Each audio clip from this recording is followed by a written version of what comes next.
El tema es cómo leer la Escritura desde la perspectiva del Evangelio, ¿no?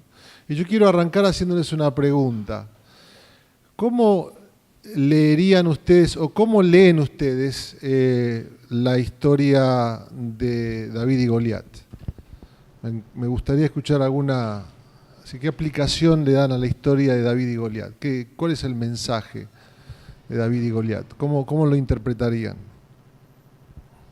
¿O cómo lo han trabajado? Algunos que han estado en el ámbito de la enseñanza o a nivel devocional. ¿Cómo han trabajado la enseñanza o la historia de David y Goliat? Ahí podemos recordar un poquito la historia de qué se trata. David es un muchacho, ¿no?, que tiene 12 años y se enfrenta con el gigante Goliat en un duelo a muerte. Ambos tienen el desafío de representar a sus pueblos. Ninguno se atrevía a representar a al pueblo de Israel. Así que David es el temerario que se anima a hacerlo. ¿Y cuál es la historia? Bueno, la historia avanza, ¿no? David sorprende al pueblo de Dios trayendo la victoria de una forma bastante inusual. Bueno, ¿y cuál es el mensaje o la idea? Una idea sería que había un pueblo, Israel, que creía en Dios, pero David le creyó a Dios. Muy bien. ¿Qué más?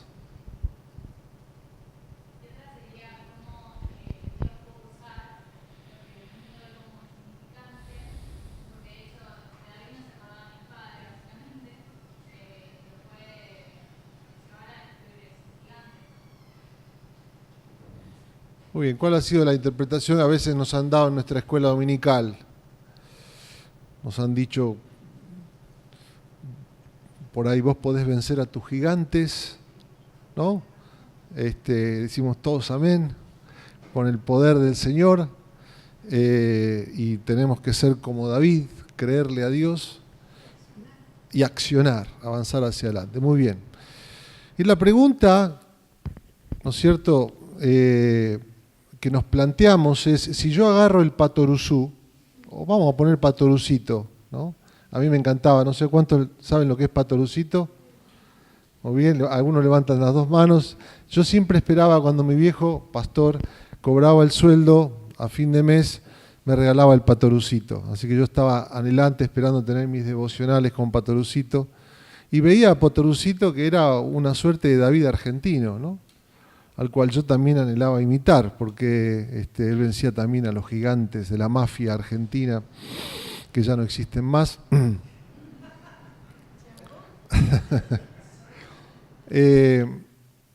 ¿Y cuál es entonces la diferencia? Si yo les digo, imitemos a Patorucito, porque Patorucito es un chico que... ¿no? O sea, la invitación es a imitar a este personaje de la historieta argentina, ¿no? ¿Cuál sería la diferencia, ¿no? O les planteo quizás una pregunta desde el tema que hoy nos abarca: ¿cómo leer la historia de David y Goliat desde la perspectiva del Evangelio, ¿no?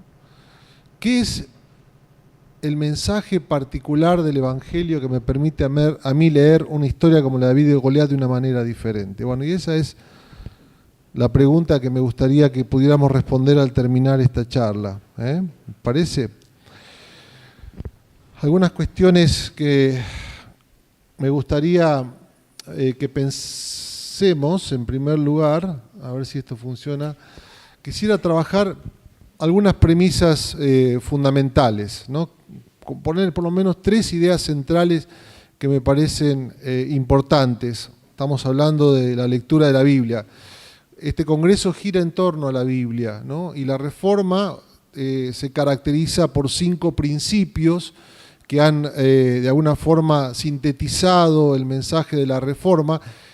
los reformadores no los mencionaron de esta manera, por lo menos 3 se mencionaron, pero uno seguro está en la mayoría de los reformadores mencionado, que es el de la sola Escritura, ¿no?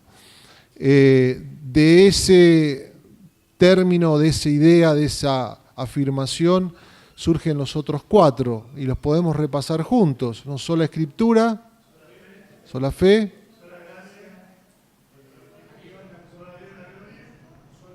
y solo Cristo. Muy bien. Entonces, estos 5 principios han de alguna forma a lo largo de la historia sintetizado las ideas centrales de la Reforma. El primero y el más quizás fundante, del cual surgen los otros 4, es el de la sola Escritura. Y el gran debate fue para Lutero el definir de dónde surgía la revelación y de dónde venía, de dónde se entendía la voluntad de Dios. Y el mensaje es de la sola Escritura. La Escritura es la única autoridad, el único mensaje, la única regla que tiene el cristiano por el cual debe vivir y por el cual se sustenta.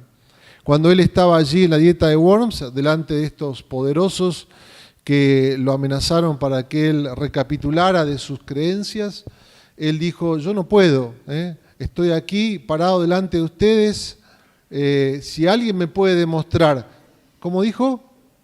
Por la Escritura, de otra manera, los principios que me sostienen, no puedo recapitular, ¿no? Y dijo: que Dios me ayude, ¿no? Que Dios me ayude.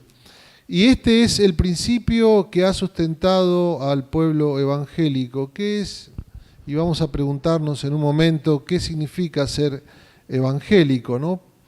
Quiero entonces pensar en estas premisas que vamos a mencionar como fundantes a la idea del tema de hoy. Pero cuando leemos la Biblia, ¿cómo la leemos? Primero deberíamos preguntarnos si la leemos, ¿no? Hoy en día tenemos libros que hablan sobre principios prácticos para la vida cristiana, que toman ciertas referencias o ciertos textos de la Escritura de una manera muy general.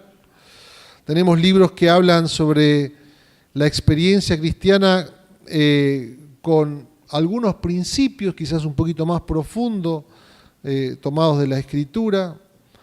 Algunos libros que hablan sobre ciertos temas de manera general o quizás un poco más profunda acerca de la Biblia. Y tenemos libros que hablan de la Biblia, ¿no? Comentando el texto de la Escritura, pero en orden descendente los leemos. Hoy en día, si uno ve una librería, va a encontrar la cantidad de textos que hablan de cómo, ¿no?, tener éxito, cómo aquello, cómo lo otro. Estamos invadidos por un pragmatismo, ¿no? Y entonces parece como que la centralidad de la Biblia va perdiendo poder. Y nos preguntamos, cuando leemos la Biblia, ¿cómo la leemos, ¿no? Jesús afirma que el Antiguo Testamento es una obra que se refiere a Él y el Nuevo Testamento igualmente, por lo cual esta es la pregunta que nos queremos hacer, ¿no? Nos preguntamos, ¿cómo da testimonio de Cristo un pasaje o del Evangelio un pasaje cuando lo leemos? ¿Cómo lo aplicamos a nuestra vida? ¿Cómo una verdad se aplica a nuestra vida? ¿Como una verdad moral, como un ejemplo a seguir, o como una revelación de lo que Dios ha hecho por nosotros en Cristo? Algo que nos fascina, nos transforma, nos invita a adorar y a caminar en obediencia agradecida por lo que Dios ha hecho en nuestro favor. Quiero arrancar entonces con estas 3 premisas que vamos a mencionar.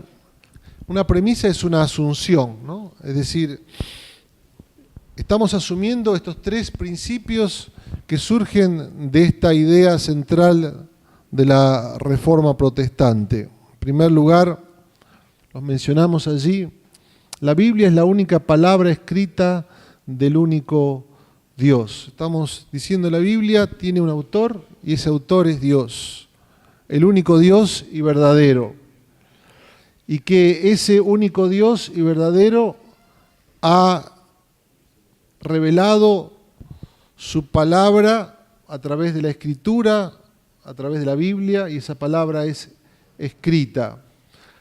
Al afirmar que este es un único Dios y que esta es su palabra, estamos diciendo que hay un solo mensaje, una coherencia en todo el texto de la Escritura. Si bien hay, y afirmamos y entendemos, una diversidad expresada en los diferentes momentos históricos, los diferentes autores humanos y los diferentes contextos, en última instancia decimos que la Biblia es el libro que expresa la voluntad o que expresa la palabra del único Dios. Cada autor de la Biblia, cada libro de la Biblia ha sido inspirado por el Espíritu Santo para transmitir esa palabra. Primero. Segundo, estamos resumiendo contenidos abismales de teología, pero la segunda premisa que podemos decir es que la Biblia expresa el plan e intención de Dios de restaurar todas las cosas en Cristo. La Biblia expresa el plan e intención de Dios de restaurar todas las cosas en Cristo. Esta es la segunda premisa que partimos, entendemos. Lo primero es, expresa el qué, el segundo el contenido o el mensaje de toda la Escritura, ¿no? Y podemos decir que esto es el Evangelio, ¿no? De alguna forma apunta o contiene una idea que después vamos a mencionar de una forma más detallada, lo que es el Evangelio. Expresa el plan e intención de Dios de restaurar todas las cosas en Cristo.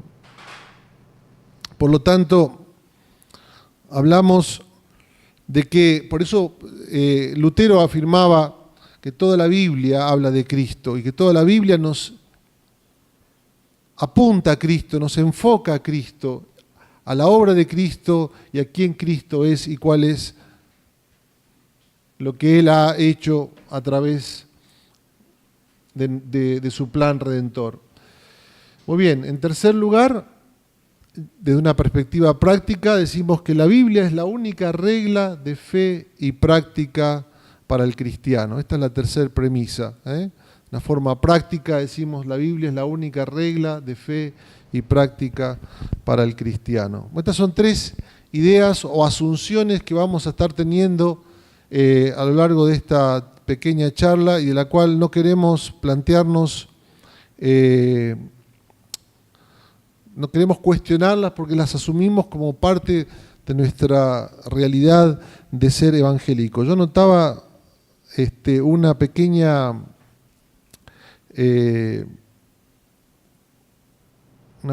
pregunta, a ver si la encuentro. Somos evangélicos. ¿Qué es ser evangélico? Un evangélico es alguien que mantiene la convicción de que la Biblia es la autoridad final por ser la palabra de Dios escrita. El nombre evangélico por sí mismo significa persona que vive conforme al Evangelio. Los evangélicos declaramos que la autoridad de la Biblia es única e inspirada por Dios. Muy bien, estas tres ideas básicas y centrales me gustaría entonces, para adelante, ahí vamos. Entonces estamos hablando de cómo leer la Biblia desde la perspectiva del Evangelio. Ya dijimos entonces tres ideas básicas o premisas básicas de qué es la Biblia para nosotros. En segundo lugar, no solamente para nosotros, ¿qué es la Biblia? Punto. En segundo lugar, ¿qué es el Evangelio? Y nos planteamos entonces algunas definiciones. Una muy conocida de un mentor y héroe de algunos de nosotros. El Evangelio es la buena noticia de que hemos sido rescatados o salvados de la ira venidera. Es la noticia de lo que Jesucristo ha hecho para restablecer nuestra relación con Dios. Otra vez, el Evangelio es la buena noticia de que hemos sido rescatados o salvados de la ira venidera. Es la noticia de lo que Jesucristo ha hecho para restablecer nuestra relación con Dios. Otra definición que me gusta también, el Evangelio es la buena nueva o la buena noticia de quién es Jesús y lo que Él ha hecho para la gloria de Dios y para el bien del pueblo de Dios. Podemos poner una tercera diciendo, el Evangelio es la buena noticia de Cristo y de su obra a nuestro favor, realizado para gloria del Dios Trino.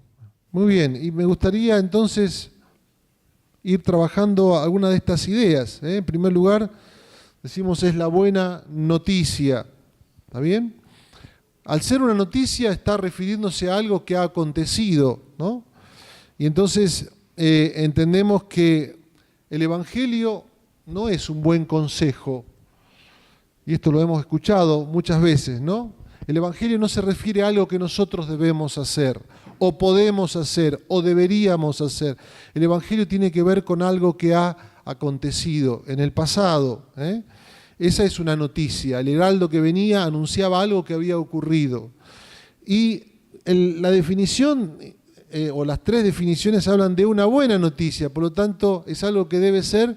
¿Qué pasa cuando viene una buena noticia? De que somos seres. ¿Cómo? ¿Cómo? Lo compartimos, lo comunicamos, pero lo celebramos. Es una buena noticia para ser celebrada. Es la victoria que Jesús ganó por nosotros y que jamás hubiéramos podido ganar por nosotros mismos, porque nuestro peor enemigo está dentro de nosotros, es el pecado, que es nuestra hambre natural de adorar la creación en vez del Creador, y todas las actividades y acciones destructivas que vienen con ello. Y decimos que es no solamente una buena noticia, sino que es la buena noticia. Y esto no es algo menor, porque es la única noticia que el ser humano puede recibir para salvación. En segundo lugar, algo también que podemos destacar, y es la palabra Jesús. Nos habla de una identidad de Jesús, lo que Jesús es. Y la Biblia nos dice que Jesús es, en primer lugar, Dios, pero Él también es hombre. Y el Concilio de Calcedonia, de 431 después de Cristo, afirmó esta realidad, ¿no?, que surge de la Escritura, de que Jesús es Dios y que también es hombre. Y esto es fundamental para el Evangelio. ¿Por qué? Si Jesús es Dios, podemos conocer a Dios como persona. Al hacer Él el mediador, Él es aquel que nos hace conocer a Dios como persona. Solo un Dios infinito puede cargar con el peso del pecado infinito. Y un autor dice, en todos los casos tu pecado en contra de Dios, de aquel Dios a quien le debes tu existencia y de quien recibes todas las cosas, Él es el quien ha sido constantemente ofendido por tu pecado. Él es el único que puede perdonar tu pecado y liberarte de sus consecuencias. Debido a que Dios es también santo y juez, la única manera en que puede perdonarte y librarte de las consecuencias de tus pecados y las consecuencias que ellas conllevan, es Él soportando el peso de tu pecado infinito, porque Él es un Dios infinito y solo ese mismo Dios puede hacerlo exactamente en Cristo Jesús. Y que Jesús es Dios también es que todo lo que Jesús dice es verdadero y todo lo que Jesús hace es perfecto. Acerca de Jesús, que es Dios y que también es hombre. ¿Qué significa que Él es hombre? Que solo un humano puede empatizar con la experiencia humana y solo un humano puede sustituir a otro humano. Por eso Él lleva el castigo de nuestro pecado para traernos libertad de nuestra esclavitud. Muy bien, el Evangelio, decimos, es la buena noticia acerca de Cristo o de Jesús, el Hijo de Dios, verdadero hombre, verdadero Dios. Y también decimos que el Evangelio hace expresión a la obra de Cristo, quien vivió perfectamente, murió, se levantó de los muertos, ascendió y hoy reina en victoria. Y todas estas son verdades centrales al Evangelio. Cristo vivió perfectamente, cumpliendo así la ley, murió sacrificialmente como inocente y como justo, murió cargando la ira de Dios por los pecados de todo el mundo, y murió sacrificialmente en forma sustitutiva por nosotros. La Biblia dice que murió y resucitó, ¿no? Y Él lleva en la victoria la muerte, que no lo pudo retener ni el pecado ni el enemigo. Jesús ascendió gloriosamente y está sentado a la diestra de Dios Padre en autoridad y reinando sobre todas las cosas. Cuarto elemento, allí figuramos también que es para la gloria de Dios. Y dice un autor, Jesús hizo lo que hizo para mostrar la magnificencia de quién es Dios, para glorificar la misericordia al no darnos el castigo que merecemos, para glorificar su gracia al darnos la recompensa que no merecemos, al glorificar la justicia de Dios, porque Dios no se contradice a sí mismo, así que Él honra su justicia en la cruz, y para glorificarse a sí mismo lo hizo, así como también Cristo fue glorificado por el Padre. Muy bien, seguimos mencionando también que no solamente para la gloria de Dios, en primer lugar, sino también para bien de su pueblo, para hacernos hijos de Dios, dejándonos o permitiéndonos la intimidad y también la seguridad que conlleva esa relación, transformándonos a la imagen de Dios en Cristo, liberándonos de la esclavitud, haciéndonos esclavos, nos hace ciudadanos y constructores también de su reino. Muy bien, quiero mencionar en primer lugar entonces esta definición, qué riqueza que tiene, ¿no? Lo que es el Evangelio y todo lo que conlleva y el significado central que plantea toda la Escritura en cuanto al Evangelio. Algunos autores mencionan que podemos plantear el Evangelio o presentarlo de dos formas, ¿no? Una es una forma más individual y otra una forma más cósmica, ¿no? Las dos deben complementarse. La primera pregunta o plantea quién es Dios, qué es el pecado, quién es Cristo, qué hizo por nosotros. Esto podemos utilizar las 4 leyes o las 5 leyes espirituales, ¿no? Que alguna vez seguramente la habremos utilizado en la predicación del Evangelio. Pero algunos autores han también enfatizado que la perspectiva individual está muy bien, pero también tenemos que tener una perspectiva más cósmica del Evangelio, ¿no? Y en ese sentido planteamos creación, caída, restauración, quizás algunos podemos agregar consumación, como una visión más macro de lo que Dios vino a hacer en Cristo y lo que es el Evangelio, ¿no? Algunos autores latinoamericanos, reaccionando a lo que se llamó la teología de la liberación, autores evangélicos trataron de responder esta teología que surgió principalmente de la Iglesia Católica, trataron de responder con una visión del Evangelio, con una perspectiva del reino. Yo tengo un autor que me gusta mucho, que es, y que seguramente, sé que ha dado uno de los talleres acá, que se llama René Padilla, y él escribió un libro que ha sido fundamental para todo evangélico latinoamericano, que se llama Misión Integral, Ensayos sobre el Reino y la Iglesia. Y tiene un capítulo que se titula, estamos hablando de la década del 70, ¿qué es el Evangelio? Y él plantea el Evangelio más o menos como lo hemos mencionado aquí, pero de una perspectiva más macro, y habla muchísimo acerca del énfasis y del impacto macro que tiene el Evangelio, cósmico que tiene el Evangelio, pensando en las tremendas necesidades que tiene nuestra sociedad latinoamericana, ¿no? Que muchas veces hemos recibido un Evangelio que sí apela al individuo, a la respuesta al individuo, que es fundamental, pero que a veces perdió una visión más cósmica, más macro, de cómo impactar la sociedad, ¿no?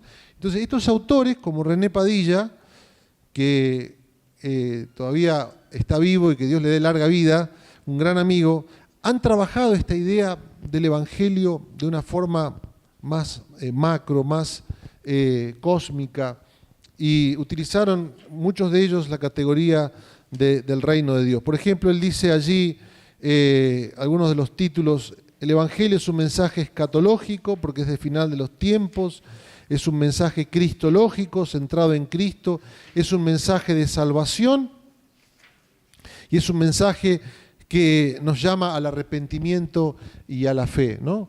Y si hay un tema ahí que nos está faltando en esa definición es cuál es nuestra respuesta al Evangelio, porque el Evangelio demanda una respuesta y esa respuesta no puede ser otra más que el arrepentimiento y la fe. Muy bien, tenemos allí entonces un poquito esta idea general. Entonces, quiero plantearme qué significa para Latinoamérica pensar en el Evangelio. Ha habido toda una renovación en estos tiempos en cuanto a la reflexión del Evangelio. Yo hace más de 30 años que soy pastor. Empecé a pastorear cuando tenía 8 años, digo en broma. Empecé muy joven y recuerdo cuando tomé mi primera iglesia, bueno, todos los desafíos que esto planteó, ¿no? Y cuando tenía que predicar y preparar un mensaje, en la segunda o tercera mensaje ya había agotado toda mi teología y me di cuenta que tenía que leer y que tenía que prepararme, así que fui a un seminario, etc. Pero por muchos años esta reflexión del Evangelio de la Gracia no me había caído, ¿no? Y durante años prediqué un mensaje que podría haberlo predicado desde la Escritura como desde el Patorucito.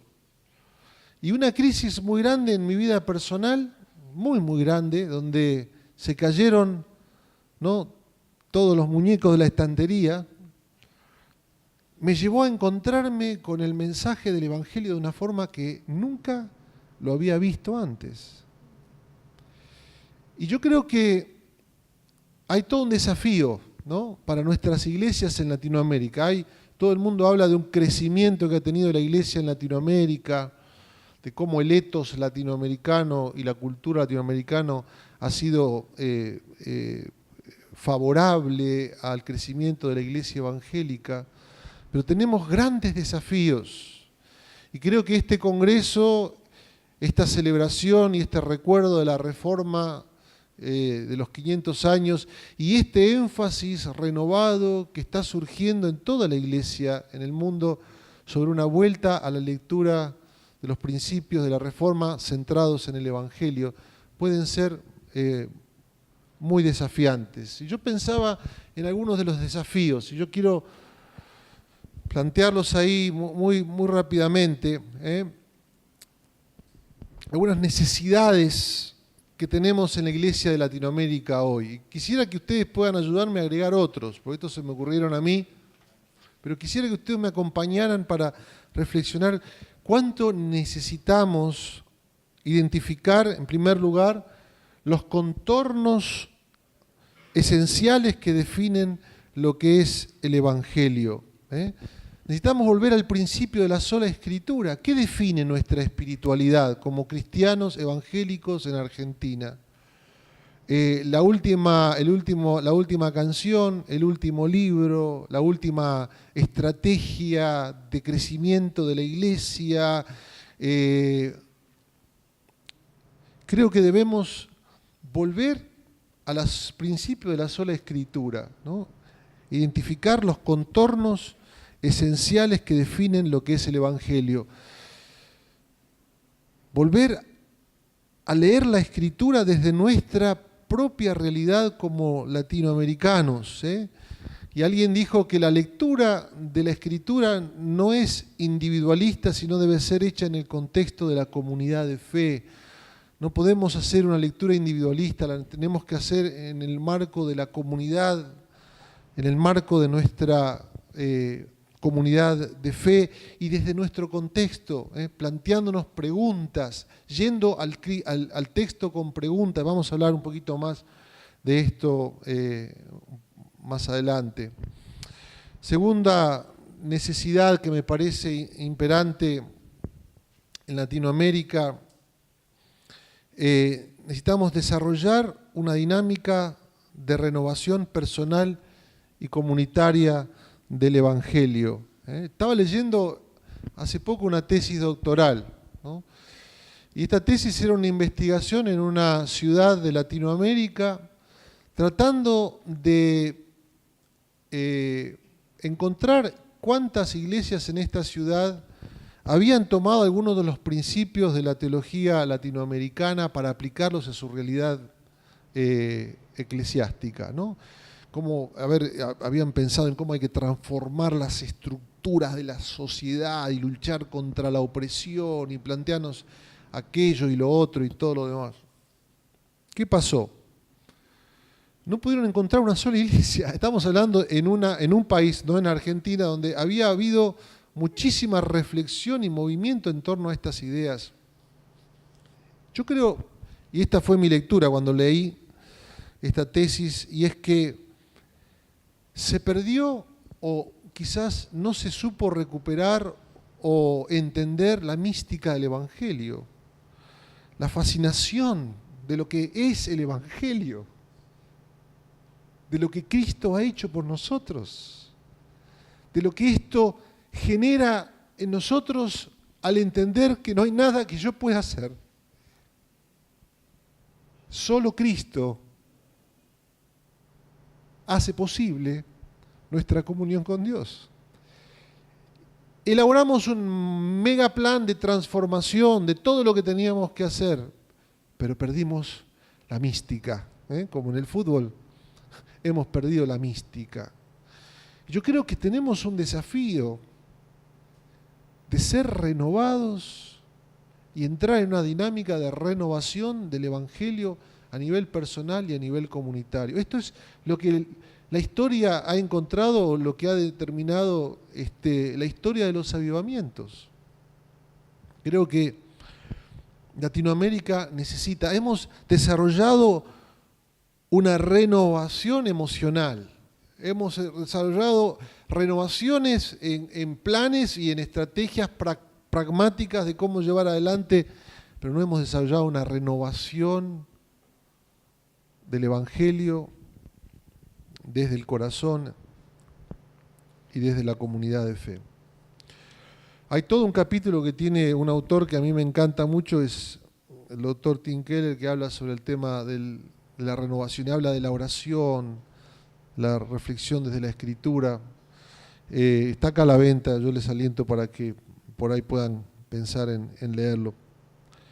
Tercero, otro desafío que me parece interesante, identificar cuáles son los ídolos que se han robado el Evangelio en Latinoamérica. ¿Qué ha pasado? Y no quiero generalizar, porque seguramente estamos aquí porque hay algo que nos alienta en pensar, algo tiene que cambiar, pero pienso en los falsos evangelios que se han levantado y que son sincretismos, son mezclas, son actitudes que han cedido el Evangelio a los ídolos de la cultura. Por ejemplo, el Evangelio de la prosperidad. Vos hacés tantas cosas y Dios te va a prosperar, que es en definitiva el Evangelio de las acciones y las recompensas, es el Evangelio de las obras, ¿no? Es aquello por lo cual Calvino y muchos reformadores, Lutero y muchos de sus reformadores, los reformadores dieron sus vidas. Pero como constantemente la tensión es, decía Lutero, volver por naturaleza, volver a la religión, volver a las obras, y expresado yo creo que en Latinoamérica esto ha sido una de las tantas expresiones del Evangelio que ha cedido a los ídolos de nuestra sociedad. Creo que tenemos, y el Evangelio nos desafía porque el Evangelio interpela, el Evangelio se acomoda a la cultura, busca expresar el mensaje de la salvación desde el idioma, desde las imágenes, desde los anhelos de una cultura, pero desafiándola también, ¿no? Porque la cultura tiene anhelos e historias que busca abrazar de una forma equivocada y busca salvación, entonces se transforman en estos otros evangelios. Tercero, cuarto, ¿cómo tenemos el desafío de contextualizar en nuestra sociedad el evangelio? Y preguntarnos si se ha contextualizado, ¿no? ¿Cómo ha impactado? Y estamos hablando de la Reforma. Alguien me preguntó el otro día cuando estábamos escuchando el concierto, yo no lo sé, si alguien me puede responder, quizás. Estábamos escuchando el concierto y me dijo una persona muy, muy conocida, me dijo, ¿cuántos de los que están tocando ahí son evangélicos? No es porque tengan que serlo y porque la música sea menos música o menos valiosa porque no la tocaron los evangélicos, ¿está bien? No estoy hablando de eso, estoy diciendo, ¿cuántos de nosotros como evangélicos hemos podido entrar en áreas de influencia en la sociedad, de tal manera que podamos estar en lugares de impacto y donde podamos generar áreas y elementos de transformación? ¿Cuántos hemos podido llegar a instancias del Senado, o en áreas de gobierno, en áreas de influencia, en áreas de la cultura, de la literatura, el mundo de las ideas? Esto es contextualizar el Evangelio. Esto es dejar que el Evangelio alcance y transforme hasta sus últimas consecuencias. Pensaba, ¿cuánto del Evangelio lo puedo yo conectar con mi vocación de trabajo y mi profesión, con las artes, aquellos que son estudiantes universitarios? ¿De qué manera el Evangelio interpela el mundo de tus ideas? Yo trabajo en una universidad, y esta universidad está conectada estamos conectados con una universidad, tenemos en nuestra red 10.000 estudiantes. Y el desafío número uno para los estudiantes evangélicos, si cuando entraron a la universidad, año y medio, no se fueron de la iglesia, desafiados en su fe, es decirle, ¿de qué manera vas a conectar tu vocación con el Evangelio? ¿De qué manera entendés que tu vocación profesional es tu llamado, es tu misión para ser agente de transformación? El Evangelio tiene que apelar a estas realidades. Esto es contextualización, es llevar la realidad del Evangelio a los ámbitos donde nos movemos. Es interesante el desafío de la Gran Comisión, ¿no? Allí el verbo es hacer discípulos, no vayan. Está asumiendo el texto en un gerundio y yendo, esto es en el devenir de nuestras vidas, vivamos el Evangelio, vivámoslo de tal manera que tenga impacto en nuestra sociedad. Bueno, lo planteo allí como un desafío a meditar, a pensar de todas las implicancias que la Reforma trajo y que implicaron impacto en la Europa del siglo XVI, y nos preguntamos de qué manera está impactando y ha sido de impacto en nuestra sociedad, en nuestras ciudades, en nuestra Latinoamérica, ¿no? Muy bien. ¿Cuánto tiempo me queda? No, tanto no voy a hablar. 15, gracias. Eso me gusta más. Muy bien. A ver si podemos... Bueno, algunos han hablado de dos formas de leer la Escritura, ¿no? Uno habla de un movimiento sincrónico y otro diacrónico, ¿no? Ahí por ahí estamos yendo muy a cuestiones técnicas, pero la frase de abajo, la final, me gusta decir, el Evangelio unifica y le da significado a los muchos hilos que corren a lo largo del Antiguo Testamento y el Nuevo Testamento. Esto es una afirmación que hace un autor. Dice, hay formas de leer la Escritura. Primero, la tradicional ha sido a través de temas, ¿no? Donde estudiamos y organizamos las diferentes la lectura de la Escritura por categorías. Esto algunos lo han llamado teología sistemática. Entonces se hablan de 7 categorías en el estudio de la Escritura o en el estudio de la teología.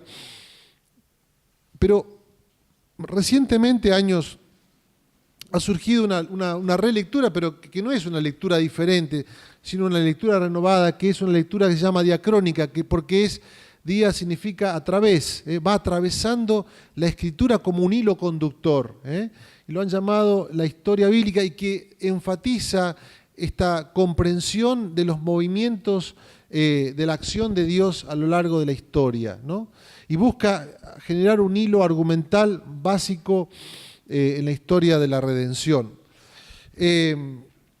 Algunos en este movimiento del Evangelio han hablado de cómo que hay que mantener un equilibrio, ¿no? Una lectura sincrónica y diacrónica. Después, pero el último énfasis, el diacrónico, ha ayudado a comprender la Escritura de una forma más integral. Y quizás en esta sociedad posmoderna o ultramoderna, como dicen algunos, donde la narrativa tenía un énfasis muy importante, este tipo de lectura de la Escritura nos permite entender de una manera más panorámica el mensaje del Evangelio. Tenemos algunos ejes temáticos que también son interesantes a tener en cuenta en la lectura, que nos ayudan a integrar estas ideas. Temas que hablan acerca de creación y recreación, hogar, exilio, el tema del pacto y el tema del reino. Son ideas que cruzan a lo largo de toda la Escritura, que nos ayudan a entender el Evangelio. Cada una de estas y otros temas que pueden ser mencionados a lo largo de toda la Escritura pueden tener cierto énfasis o pueden encontrar mayor efectividad en la comunicación del Evangelio en determinados contextos. Y me pareció interesante mencionarlos de una manera así muy general, pero pensaba en este cuadro, me pareció interesante por ahí ponerlo como síntesis en cuanto a la lectura de la Escritura. Nosotros estamos allí en una esquina, ¿no? Estos somos nosotros leyendo la Biblia. Y vamos al texto. Al texto vamos con preguntas, vamos desde nuestra cultura, vamos desde nuestras realidades, ¿no? Esto quiero decir siempre, la lectura de la Escritura no es en el vacío, ¿no? Pero vamos al texto y leemos un texto como David y Goliat. Y lo primero que vamos a intentar hacer, ¿qué es? Buscar la aplicación. Queremos ser prácticos, ¿no? Entonces nos vamos en la línea de puntos hacia la derecha para buscar la aplicación, la contextualización. Queremos enseguida encontrar la aplicación a nuestra realidad. Bueno, esto es un poco, quizás, la lectura más común que hacemos de la Escritura, ¿no? Y la que, después de entender el Evangelio, es la que no deberíamos hacer, porque el mensaje es: vos podés, vos debés, tenés que hacerlo. Por otro lado, la invitación entonces es profundizar en el texto y entonces tratar de entender más profundamente ese texto en su contexto, ¿no? Entonces tomar el texto particular que nos toca leer y hacer lo que se llama en el estudio de la Biblia una exégesis. Esto es un estudio de la Escritura, y algo que los reformadores rescataron fue el estudio profundo de la Escritura. Hasta ese momento había formas de interpretar que se llamaban o que enfatizaban el tema de la alegoría, espiritualizar la aplicación, ¿no? Tratar de encontrar metáforas. Por ejemplo, cuando se hablaba del libro de Cantar de los Cantares, el amante es Cristo y la mujer es la iglesia, ¿no? Cuando en realidad la intención del autor original es hablar de la relación entre un hombre y una mujer en el ámbito conyugal, ¿no? Y describe con absoluta crudeza las relaciones entre un hombre y una mujer, etcétera, ¿no? No es mi tema, pero que a veces la interpretación espiritualista ha querido trabajar, ¿no es cierto?, y espiritualizar sin profundizar en el texto y en el contexto. ¿Qué quiere decir? Esto es lo que los reformadores llamaron el método de interpretación gramático-histórico, es decir, estudiar la gramática, estudiar el lenguaje, estudiar la historia, meternos en el texto, cuál es la intención original del autor. El autor estaba escribiendo el texto, el autor inspirado por el Espíritu Santo estaba escribiendo ese texto aplicándolo a una audiencia que iba a escuchar y que iba a leer. Por ejemplo, Moisés escribiendo Génesis al pueblo que estaba en el desierto, entendiendo cómo era esta dinámica de la relación con Dios, etc. Todo esto es maravilloso, ¿no? Y la tentación es, una vez que hemos comprendido todo ese texto y todo ese mensaje, es saltar otra vez al nosotros, y hacerla transversal. Y a veces tenemos textos que están fascinantemente construidos, mensajes o lecturas que le hemos leído todo lo que, y agotar toda la información, y tratamos de aplicarlo allí medio tirado de los pelos, ¿no? Y estos mensajes que escuchamos a veces de 45 minutos, una hora, donde te dicen todo lo que significa el texto en el griego, en el hebreo y todo lo demás, y después de media hora la gente ya empieza a cabecear porque dice, bueno, a ver, aplicalo por favor, ¿no? Y la aplicación también tirada de los pelos. El tercer paso, y es la invitación de este mensaje o de esta charla juntos, y es la invitación que surge de la Reforma y del mensaje de solo Cristo, sola Escritura, sola fe, sola gracia, solo a Dios la gloria, es preguntarnos de qué manera ese texto nos habla de Cristo y de lo que Cristo hizo en nuestro favor. El otro día le pregunté a un líder de mi congregación, me dijo, iba a predicar a una iglesia y me dice, voy a predicar sobre el capítulo 1 de Primera de Samuel, ¿no? La historia de Ana. Y entonces pues dije, bueno, le pongo en un mensaje de WhatsApp, predicá a Cristo, ¿eh? Entonces, sí, bueno, el día de la predicación estoy orando por él, ¿no? Porque digo, estoy orando por vos, ¿cómo vas a...? No, ya lo tengo, bueno. Fue a predicar y volvió, le dije, bueno, y contame cómo te fue, cómo predicaste, y qué dijiste. Y dije, bueno, que está Ana y que está Penina, y que debemos tener el espíritu de Ana y debemos pedirle a Cristo que nos ayude a tener el espíritu de Ana. Dije, bueno, está bárbaro.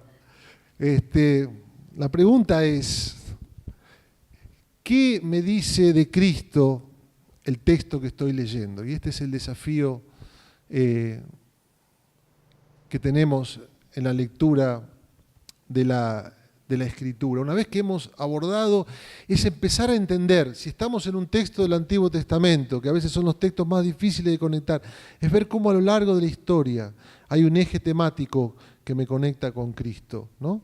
Entonces, preguntándoles a ustedes, ¿cómo conectarían desde la perspectiva del Evangelio el mensaje de David y Goliat? ¿Alguien se anima?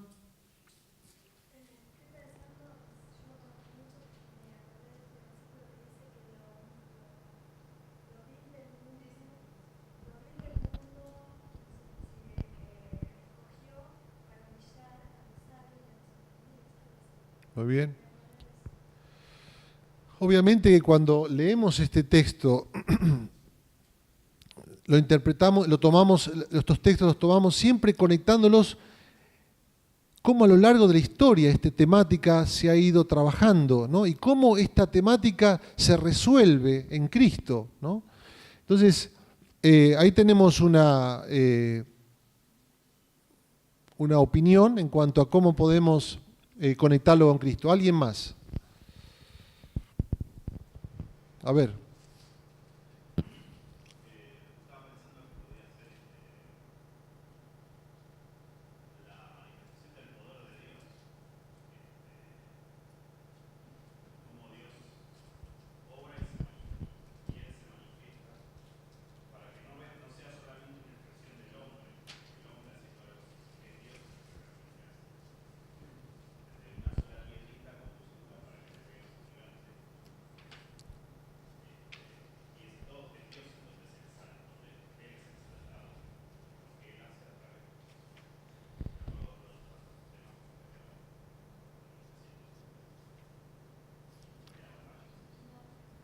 A ver.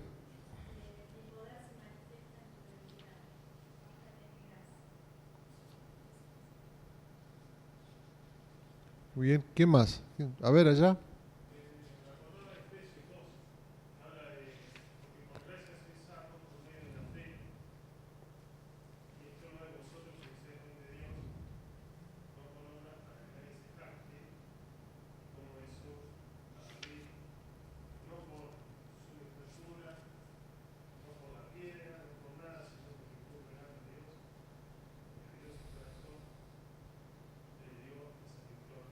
Muy bien.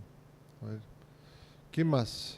Que él, yo veo que, por ejemplo, David fue como un niño con Dios. Dijo, acá estoy, y creyó en que vio toda esa situación, vio toda esa gente, vio toda esa derrota, y él creyó que no era derrota, porque él creyó y dijo, soy el niño con Dios, y puso su fe no su fe en acción, creyó que él, ya que nadie podía hacer algo, alguien tenía que hacerlo. Entonces actuó creyendo que él, no que él podía, sino que él era ese hilo conductor para que eso suceda. Muy bien. ¿Alguien más?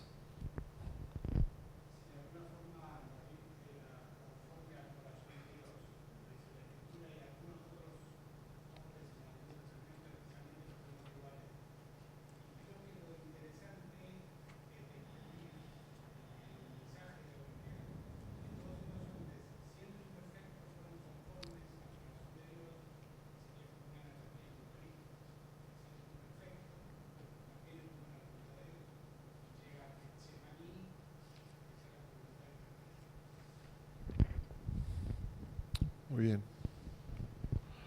¿Quién más? Greg, would you like to answer that question? If you would, how would you draw from the history of the story of David and Goliath, the gospel? Tengo conmigo a alguien que admiro, a quien me tocó traducirle, y le pedí a él que compartiera con nosotros de qué forma podríamos entender o leer el Evangelio en la historia de David y Goliat. How many of you have heard a sermon about David and Goliath that was about slaying the giants in your life? Hemos escuchado el sermón seguramente de David y Goliat, donde se nos dice hay que derrotar a los gigantes en nuestra vida.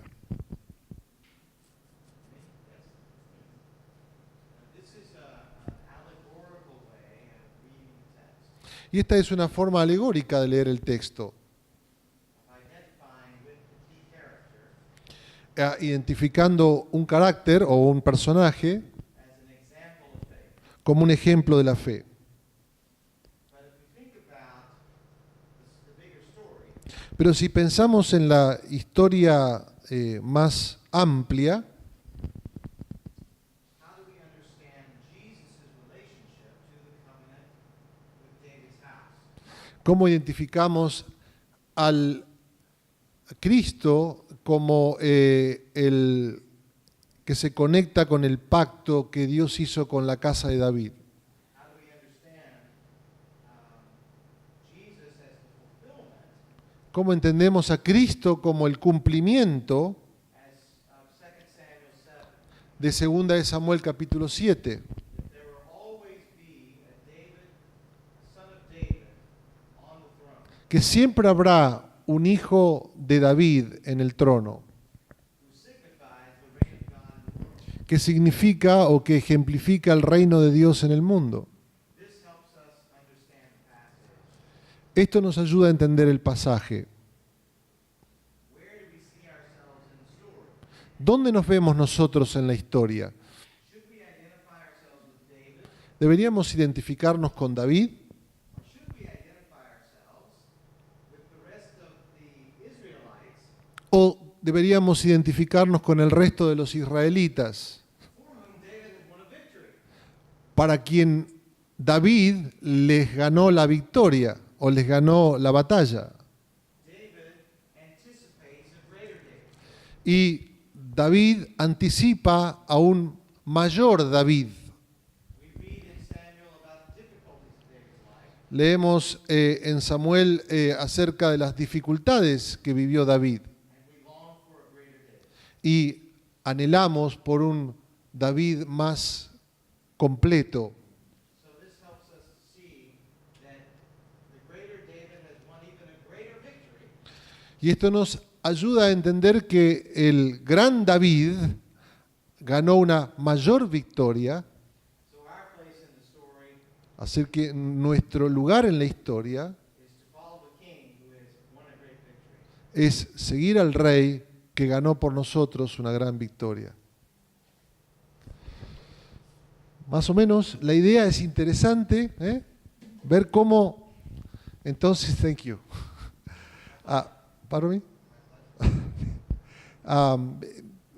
Me parece fascinante, ¿no?, poder volver a esta historia y pensar de qué manera nosotros necesitamos un mediador y de qué manera los israelitas necesitaban un mediador y cómo David ganó por ellos, como decía el doctor, esa gran victoria a su favor, y que el modelo de ese mediador es totalmente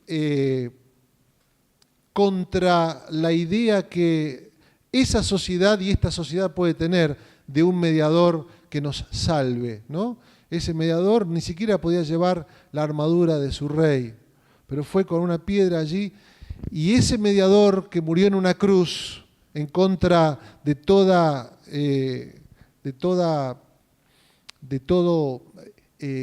mensaje de éxito que podía tener esa sociedad y esta sociedad, es aquel que nos trae salvación, ¿no? Es maravilloso y es fascinante encontrar a Cristo y al Evangelio ejemplificado en esta historia. Piensen en otras historias, pensemos en tantas historias en el libro de Génesis, en el libro de Jueces. Hay un libro fascinante del doctor Keller que se llama Jueces, un comentario al libro de Jueces. Les aliento a que lo busquen y vean cómo se sigue esta forma de entender y de estudiar la Escritura. Muy bien. Pensaba en algunos... Fíjense, esta es otra cuestión que hacemos, ¿no? A veces tenemos las diferentes etapas en la historia de la salvación, ¿no? Creación, nueva creación, Cristo, y la T del texto y la O de nosotros, los oyentes, y muchas veces leemos el texto y saltamos buscando la aplicación, ¿no? Y la pregunta, el desafío es, tomando ese texto, cómo a lo largo de toda la Escritura va desarrollándose y cómo se consuma, cómo se sintetiza, cómo se resuelve la palabra en Cristo, y entonces a partir de allí encontrar y trabajar esa aplicación a nuestras vidas y a nuestros contextos. Bueno, no mucho más, teníamos unos cuadritos un poquito más, esta sería otra vez un cuadro similar, análisis del texto según la exégesis, la línea cronológica, etcétera, y la invitación a entenderlo a la luz del mensaje de Cristo. Una lectura integral de la Escritura. Me gustaría que toda lectura que hagamos en una clave de renovación del Evangelio lo que dice un autor, debería poder explicar a Cristo, exaltar a Cristo y aplicar a Cristo en nuestras vidas. Explicar a Cristo, exaltar a Cristo y aplicar a Cristo en nuestras vidas. Algunas implicaciones. Pienso en el tema de la adoración. Pienso en el tema de la adoración. Por ejemplo,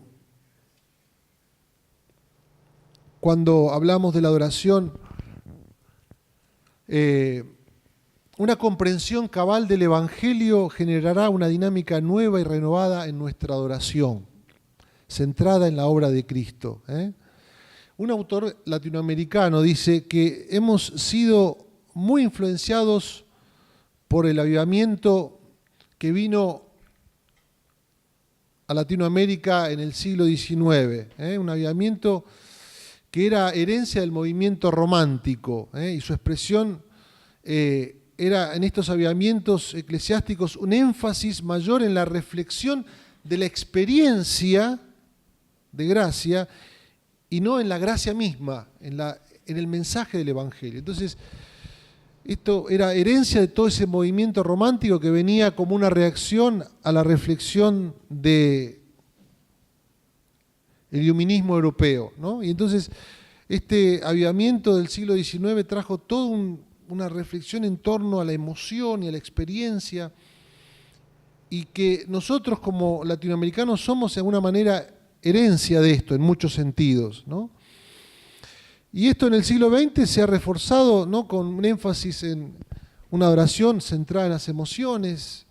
No digo que esté mal, porque las emociones son parte de toda nuestra adoración, ¿no? Pero los contenidos de nuestra adoración a veces son chatos, son superficiales, y la invitación yo creo que es a una adoración que se renueva en sus contenidos. Una adoración no solo en un sentido estricto de lo que hacemos cuando nos reunimos a adorar, sino también toda nuestra vida es adoración, ¿no? La palabra que mencionaba el doctor Perry ayer era coram Deo.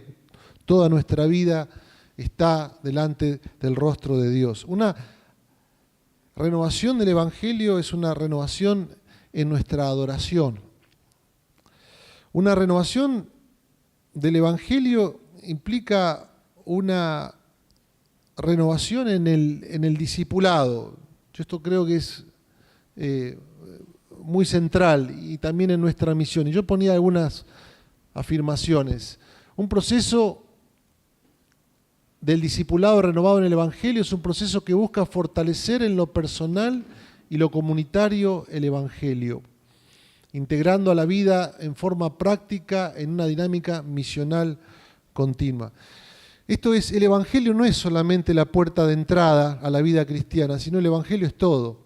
Yo recuerdo una vez fui a Brasil a una conferencia, y un muy esperado conferencista se puso de pie y dijo: bueno, y ahora estamos esperando la revelación del Señor, y ya no más esto del Evangelio, sino más revelación y más profundidad.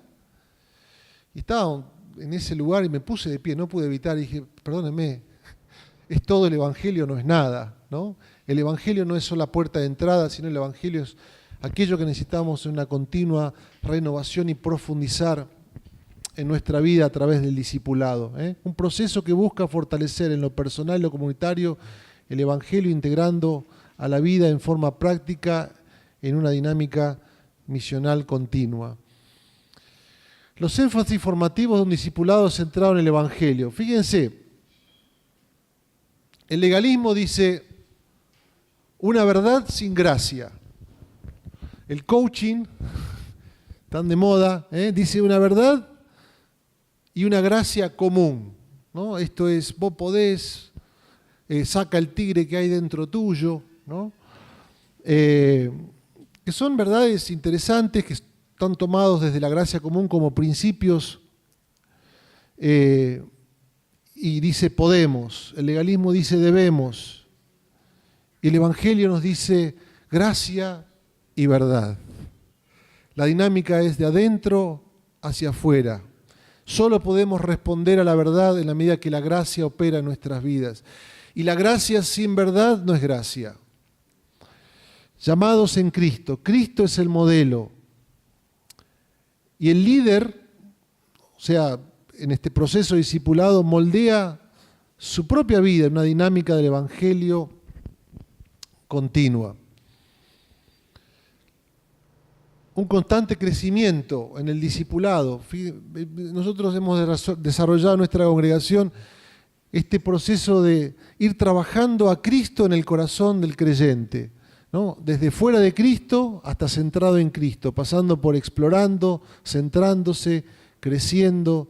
Y cada uno de estos hemos desarrollado una serie de contenidos que van buscando integrar la vida cristiana en torno al Evangelio. ¿De qué forma el Evangelio, y acá planteándonos algunas cosas prácticas, se aplica al uso de nuestros recursos, al dinero, a nuestro tiempo, a nuestros talentos? ¿De qué forma se aplica a nuestras vocaciones, a la manera que tomamos decisiones? ¿Cómo estamos tomando las decisiones que tomamos? ¿Por qué tomamos estas decisiones? ¿Qué nos motiva? A veces estamos tomando decisiones desde la ansiedad o desde el temor, desde la ansiedad de que nos quiten aquello de lo cual tenemos control. Y el Evangelio me invita a entregar el control, porque Cristo entregó el control para salvarnos, y si tenemos a Cristo, tenemos todo. O estas decisiones de que si tomo este curso de acción me van a rechazar. ¿De qué forma opera el Evangelio en esta decisión que estoy tomando? Y quizás la invitación es a pensar que si en Cristo soy acepto, pues no tengo que tener temor de que sea rechazado por este o por aquel. Todo es un proceso y una dinámica, no opera automáticamente, pero cada día levantarme y pensar, es decir, esta decisión, esto que debo hacer, de qué manera Cristo está presente, de qué manera lo que Cristo hizo en mi favor acciona para que yo pueda tomar victoria y caminar en libertad de gracia y obediencia. Relaciones interpersonales en cuanto al perdón, en cuanto al sexo, en cuanto a la comunicación, temas en cuanto a nuestra familia, en cuanto a la manera en que nos relacionamos con nuestro cónyuge, en cuanto a cómo criamos a nuestros hijos. ¿Están nuestros hijos creciendo en la dinámica del Evangelio? Yo a veces le digo a los maestros de escuela dominical, le digo, hermanos, como la historia de David y Goliat, el punto no es que nuestros hijos aprendan a ser más valientes y a no tener temor a los gigantes. El punto es que entiendan qué es lo que Cristo hizo por ellos, para que ellos puedan caminar en la gracia y entender que la obediencia es posible solo en el poder de Cristo y en el poder de la gracia. Esto es maravilloso. Nuestros hijos crecen en la escuela dominical aprendiendo un evangelio de la moral, de todo lo que está bien y lo que está mal. ¿Lo deben aprender? Claro que sí, deben aprender lo que está bien y lo que está mal, pero deben aprender la dinámica. ¿Cuál es el motor? ¿Cuál es la fuerza que nos permite crecer y ser transformados? Qué desafío, ¿no? Tremendo. Nuestra visión de la ciudad, en nuestra misión, ¿de qué manera podemos pensar el Evangelio en su dinámica y en su relación con nuestra ciudad? Hemos crecido en un ambiente donde el Evangelio tiene que ver con una cuestión personal e individual. Apretar los dientes, Cristo vuelve pronto, bancátela, hace fuerza y que se caiga todo el mundo abajo. Y el mensaje que viene desde la Reforma y que viene desde la Escritura es totalmente diferente. Nos plantea a pensar de una manera cósmica. ¿De qué manera? Si Cristo ha tocado mi vida y ha transformado mi familia, ha transformado mi entorno, va a transformar mi ciudad. Y esperamos una ciudad celestial que desciende, no a la cual nosotros vamos, sino que ella viene a nosotros. Por lo tanto, todo lo que hoy hacemos para que sea diferente a la luz del Evangelio, no quedará en saco roto. Estamos construyendo esa ciudad, ese reino que Dios nos ha invitado a ser parte. Muy bien, acá terminamos, porque si no... Pero me pareció entonces interesante plantearnos estas ideas, y dejo allí este cuadro como para que podamos reflexionar. Muy bien, acá terminamos.